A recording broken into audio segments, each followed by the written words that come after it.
Yes, class 10th के अंदर carbon and its compound का जो अपन टॉपिक ले रहे थे, इससे पहले अपने ऑर्गेनिक कंपाउंड के common name, IUPAC name, derivative name किस तरीके से करते हैं उनकी बात की थी। उसके बाद आज जो अगला टॉपिक है वो है एलोट्रोपस ऑफ कार्बन। ठीक है, अगला जो पॉइंट लिया गया है वो है अपना एलोट्रोपस ऑफ कार्बन, अर्थात कार्बन की अपर रूप। ठीक है, तो सबसे पहले अपन समझते हैं भाई अपर रूप किससे कहते हैं, एलोट्रोपस किससे कहते हैं। तो जरा ध्यान देना, एक ही प्रकार का एलिमेंट जिसकी फिजिकल प्रॉपर्टीज अलग अलग हो। ठीक है ना, क्या है, ध्यान है, अपर रूप किसको कहेंगे, एक ही प्रकार का एलिमेंट या तत्व जिसकी अपन कहेंगे फिजिकल प्रॉपर्टीज अर्थात उसके भौतिक गुण भिन्न हो। ठीक है, कहने का जैसे एक एग्जाम्पल है कार्बन, एक कार्बन का एलिमेंट है, उससे एक डायमंड बना और कार्बन एलिमेंट से ही ग्रेफाइट बना। तो कार्बन के एलिमेंट से डायमंड बना, कार्बन के एलिमेंट से ग्रेफाइट बना। तो डायमंड हीरा जिसकी फिजिकल प्रॉपर्टीज अलग है और यहाँ पे जो ग्रेफाइट है उसकी फिजिकल प्रॉपर्टीज अलग है, लेकिन दोनों बने किससे हैं, कार्बन से।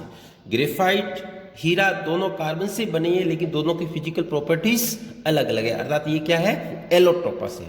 तो इसलिए कहते हैं किसी भी तत्व के जो भिन्न रूप जिनकी फिजिकल प्रॉपर्टीज अलग अलग हो, ये लिखा है भौतिक गुण अलग अलग हो, उसको अपन क्या कहेंगे, अपर रूप कहेंगे, एलोट्रोपस कहेंगे। एक अपर रूप था एलोट्रोपिज्म, अपर रूप था एलोट्रोपिज्म, इस प्रॉपर्टी को कहेंगे एलोट्रोपिज्म। अपर रूप एलोट्रोपस टू टाइप के होंगे, दो भागों में इसको डिवाइड करते हैं। एक होता है क्रिस्टलीय और एक होता है अक्रिस्टलीय, क्रिस्टलाइन, नॉन क्रिस्टलाइन। ठीक है, ये जिसे लिखा आपने, एक तो हो गया यहाँ पे क्रिस्टलीय और दूसरा है यहाँ पर अक्रिस्टलीय। ठीक है, तो दोनों में क्या अंतर है जरा समझना। क्रिस्टलीय के अंदर क्या होगा, जो परमाणु होंगे उनका एक निश्चित अरेंजमेंट होगा। ठीक है ना, चाहे वो टेट्राहेड्रल के रूप में हो, हेक्सागोनल के रूप में हो, अर्थात क्रिस्टलीय जो अपर रूप होंगी उसमें परमाणुओं की, जरा ध्यान देना, ये लिखा ना, निश्चित ज्यामिति व व्यवस्था होगी, उसका अरेंजमेंट फिक्स होगा, परमाणुओं का अरेंजमेंट निश्चित होगा, उनकी ज्यामिति निश्चित होगी, किसमें, क्रिस्टलीय के अंदर। ठीक है, इसके अंदर जैसे एग्जांपल अपन आगे पढ़ेंगे, हीरा है, ग्रेफाइट है, फुलरीन से। दूसरा नॉन क्रिस्टलीय, क्रिस्टलाइन, अक्रिस्टलीय, जिसमें अपन कहेंगे परमाणुओं की कोई निश्चित ज्यामिति नहीं होगी, वो रैंडमली जो है वो रहेंगे, अर्थात परमाणु की जो निश्चित ज्यामिति व्यवस्था का नहीं होना।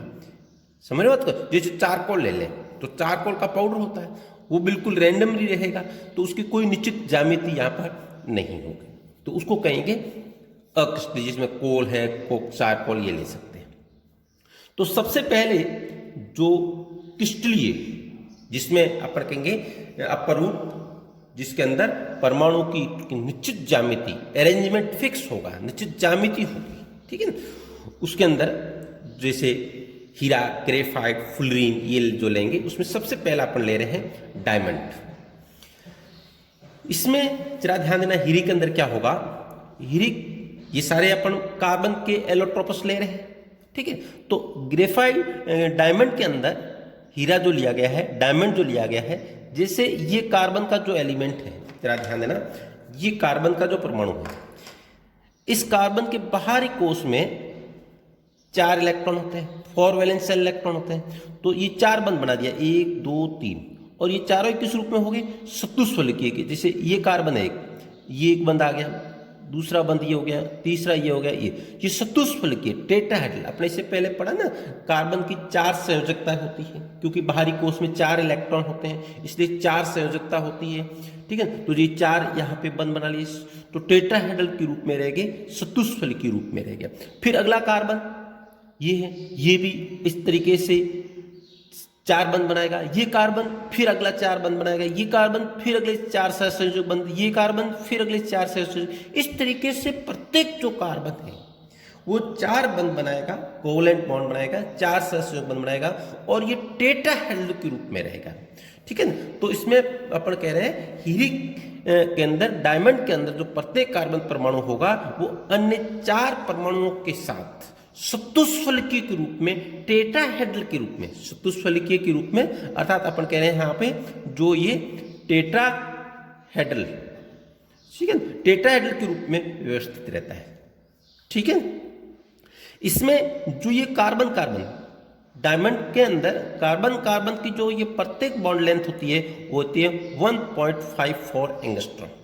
जो normal single bond carbon carbon की जो बॉन्ड लेंथ होती है वही इसकी बॉन्ड लेंथ है, क्योंकि कार्बन कार्बन की सिंगल बॉन्ड लेंथ जो होती है वो 1.54 एंगस्ट्रॉम होती है, वही है, तो ये बॉन्ड लेंथ होगी।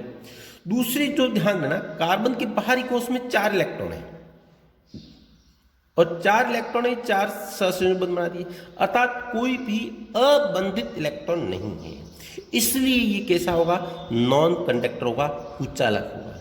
तो पूछते हैं कि भाई हीरा कंडक्टर है या नॉन कंडक्टर, कुचालक है या चालक की तरह काम करेगा, तो अपने कुचालक की तरह काम करेगा, नॉन कंडक्टर की तरह काम करेगा। पूछे क्यों, क्योंकि कार्बन के बाहरी कोश में 4 इलेक्ट्रॉन है, 4 बंध बनाने में काम आ गए, कोई भी अबंधित इलेक्ट्रॉन नहीं है, फ्री इलेक्ट्रॉन नहीं है, इसलिए ये विद्युत का कुचालक होगा। और टेट्राहेड्रल के रूप में निश्चित ज्यामिति होने के कारण ये अधिक कठोर भी होंगे। डायमंड होते हैं और हार्ड होते हैं, इसका मेल्टिंग पॉइंट भी काफी अधिक होता है। मेल्टिंग पॉइंट अपन देखा जाए तो यहाँ पर 3843 ये लिखा ना केल्विन, इतने हाई मेल्टिंग पॉइंट होता है इसका। तो ये अपन इसकी डायमंड के बारे में देख सकते हैं। तो मेन बात जो देखनी है वो टेट्राहेड्रल के रूप में व्यवस्थित रहेगा, ये जो बात है ये मेन इसकी बात है।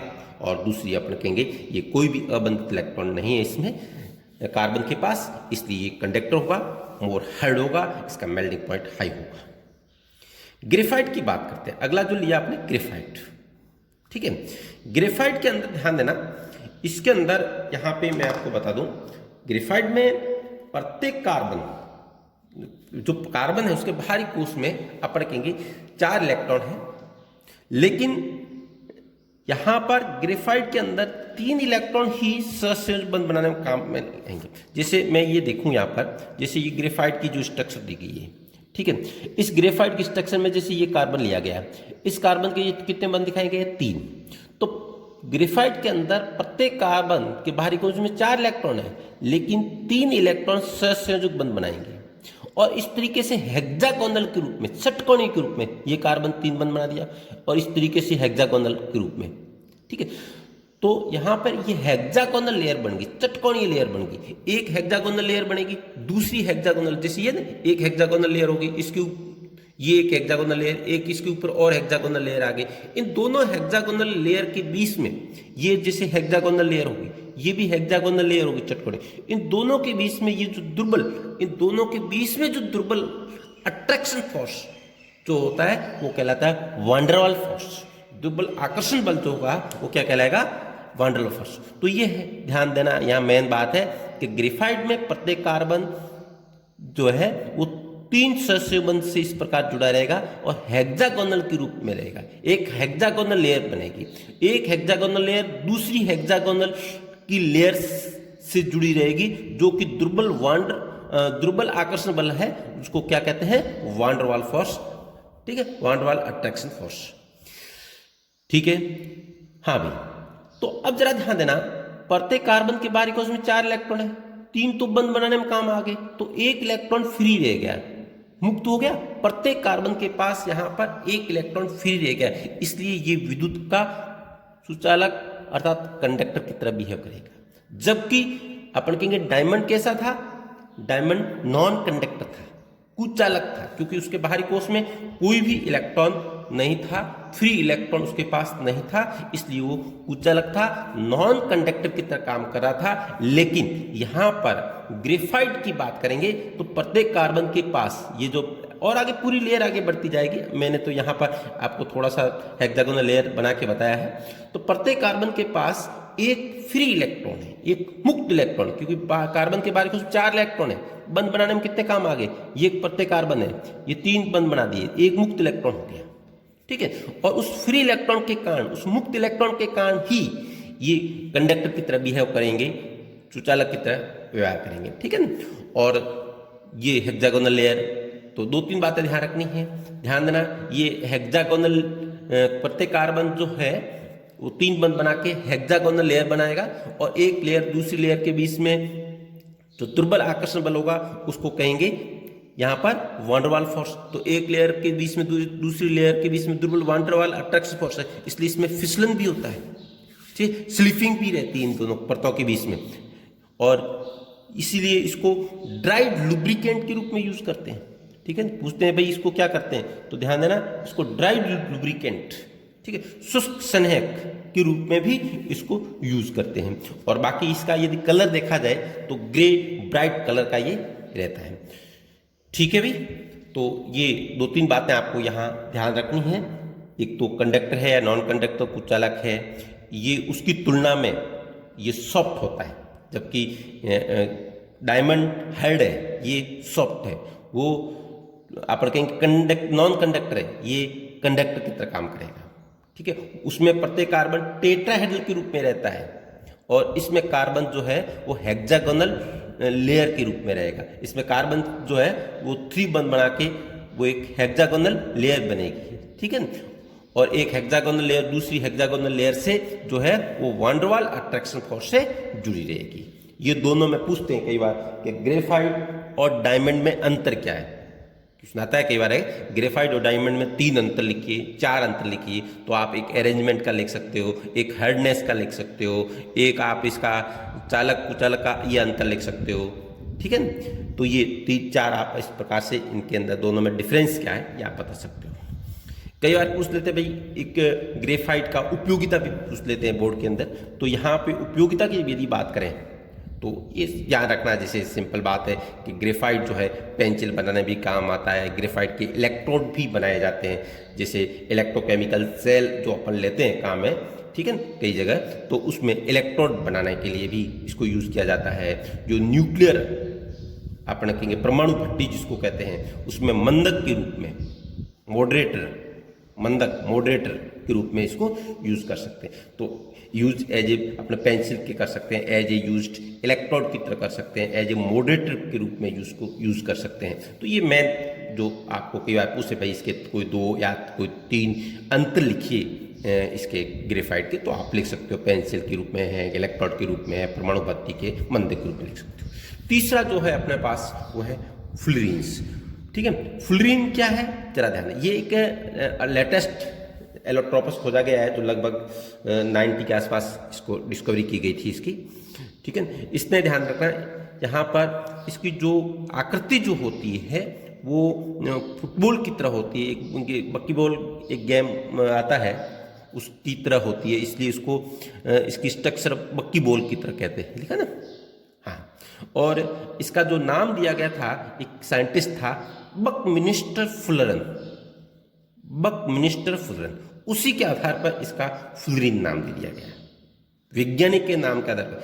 ये संरचना कैसी है इसकी फुटबॉल की, वैसे तो ये कि बक्की बॉल गेम होता है, उसकी बॉल जो होती है उसकी संरचना के आधार पर इसको कह देते हैं बक्की बॉल की तरह इसकी स्ट्रक्चर रहती है। और बकमिनिस्टर फुलरन एक साइंटिस्ट था, उसने इसकी डिस्कवरी की थी, इसने बताया था, तो उसी के नाम के आधार पर इसका नाम दे दिया गया। दूसरी बात है फुलरीन के अंदर, फुलरीन का जो एक अणु आप जानते हैं, अणु परमाणु से मिलकर बना है, और फुलरीन का जो अणु है उसमें परमाणु कौन से कार्बन, क्यों अपन बात कार्बन की कर रहे हैं, तो कार्बन 60 कार्बन का एक समूह हो सकता है, 70 का हो सकता है या अधिक हो सकता है, ठीक है। तो फुलरीन 60 कार्बन वाला फुलरीन 70 कार्बन वाला या इससे अधिक, लेकिन इसमें से सबसे अधिक स्थायी जो है ना C60 सर्वाधिक स्थायी फुलरीन है, ठीक है। ये सबसे मेन है, मोर स्टेबल है, तो इसको बकमिनिस्टर फुलरीन जो है वो इसको कहा गया कि इसको C60 जो है वो सबसे स्टेबल फुलरीन है। C60 करते हैं, आपने कहेंगे इसमें कार्बन के परमाणुओं की संख्या कितनी है 60, 70 हो तो C70 फ्लोरीन, अधिक हो तो C80, माना कि यदि है तो C80 फ्लोरीन। तो इस C60 वाले में ये देखिए, इसमें क्या होता है कि एक तो ये 5 कार्बन की रिंग बनती है और एक ये 6, और 5 और 6 कार्बन की इसमें रिंग होती है। ये सबसे स्टेबल है, इसको बकमिंस्टर फ्लोरीन भी कहते हैं, ठीक है। और इस ये विद्युत का कुचालक रहेगा, नॉन कंडक्टर होगा, ठीक है। और यहाँ कार्बन कार्बन की बॉन्ड लेंथ 1.4 एंगस्ट्रॉम रहेगी। आकृति जो है इसकी गोल घूम रहेगी। तो इसमें 2-3 बातें हैं भाई, पूछते हैं बक्की बोल जो है वो किसको कहा गया है, तो अपन कहेंगे फ्लोरीन है, ठीक है भाई। फ्लोरीन नाम किस वैज्ञानिक के आधार पर दिया गया है, तो बकमिंस्टर फ्लोरीन के नाम के आधार पर दिया गया है। फ्लोरीन की सबसे स्टेबल कौन है, तो C60 करते हैं। 60 कार्बन मिल के एक समूह के रूप में एक अणु बना है, उसको अपने क्या कहेंगे, C60, जिसमें एक तो 5 कार्बन की रिंग बन रही है और एक 6 कार्बन की एक रिंग बन रही है। इस तरीके से गोल गुंबद के समान इसकी आकृति हो जाती है, ठीक है, लेकिन गोल गुंबद की तरह आकृति हो जाती है। तो इस तरीके से आज अपने ये बात की है कि भाई कार्बन की एलोट्रोप्स कौन से हैं। तो आप इसको एक बार कंप्लीटली नोटबुक पर नोट कर लें, इसको समझ लें प्रॉपरली, और वापस एक बार वीडियो देख लें, एक बार समझ लें। Thank you.